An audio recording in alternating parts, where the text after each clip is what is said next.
হাগ্ৰামা মহিলাৰীৰ কোৱা কথাক লৈ UPPLে চিন্তা নকৰে।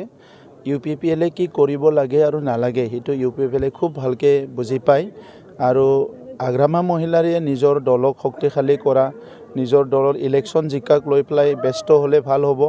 UPPLক খুব বেছি উপদেশ নিদি পেলাই UPPLৰ কথাটো চিন্তা নকৰি পেলাই মোৰ কথাটো চিন্তা নকৰি পেলাই তেখেতৰ কথা ক'লে তেখেতৰ ৰাজনীতি লাভ হ'ব।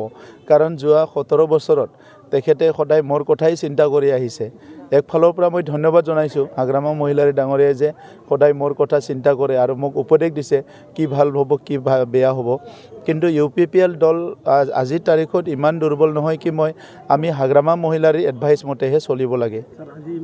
মাহত বিভিন্ন গাঁৱত ইফতাৰ কৰে, একেলগে ইছলাম ধৰ্মী আৰু বিভিন্ন ধৰ্মী লোকসকলে আজিকালি ইফতাৰত অংশগ্ৰহণ কৰে আৰু এই সমন্বয় এই ভাইচাৰা এই ভাতৃত্ববোধ আমাৰ পৰিৱেশটো খুব সুন্দৰ কৰি তোলে।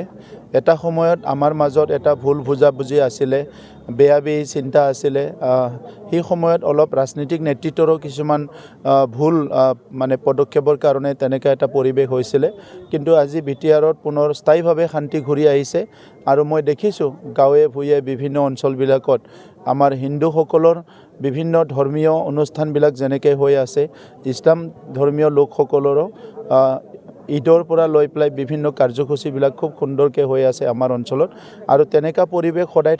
হাগ্ৰামা মহিলাৰীৰ কোৱা কথাক লৈ UPPLে চিন্তা নকৰে। UPPLে কি কৰিব লাগে আৰু নালাগে সেইটো UPPLে খুব ভালকৈ বুজি পায় আৰু হাগ্ৰামা মহিলাৰীয়ে নিজৰ দলক শক্তিশালী কৰা, নিজৰ দলৰ ইলেকশ্যন জিকাক লৈ পেলাই ব্যস্ত হ'লে ভাল হ'ব। UPPLক খুব বেছি উপদেশ নিদি পেলাই UPPLৰ কথাটো চিন্তা নকৰি পেলাই মোৰ কথাটো চিন্তা নকৰি পেলাই তেখেতৰ কথা ক'লে তেখেতৰ ৰাজনীতি লাভ হ'ব। কাৰণ যোৱা 17 বছৰত তেখেতে সদায় মোৰ কথাই চিন্তা কৰি আহিছে। একফালৰ পৰা মই ধন্যবাদ জনাইছোঁ হাগ্ৰামা মহিলাৰী ডাঙৰীয়াই যে সদায় মোৰ কথা চিন্তা কৰে আৰু মোক উপদেশ দিছে কি ভাল হ'ব কি বেয়া হ'ব। কিন্তু UPPL দল আজিৰ তাৰিখত ইমান দুৰ্বল নহয় কি আমি হাগ্ৰামা মহিলাৰীৰ এডভাইচ মতেহে চলিব লাগে।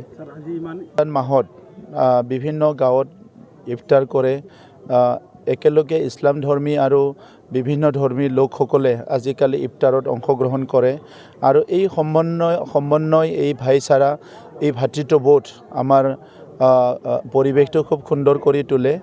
এটা সময়ত আমাৰ মাজত এটা ভুল বুজাবুজি আছিলে, বেয়া চিন্তা আছিলে। সেই সময়ত অলপ ৰাজনৈতিক নেতৃত্বৰো কিছুমান ভুল পদক্ষেপৰ কাৰণে তেনেকৈ এটা পৰিৱেশ হৈছিলে।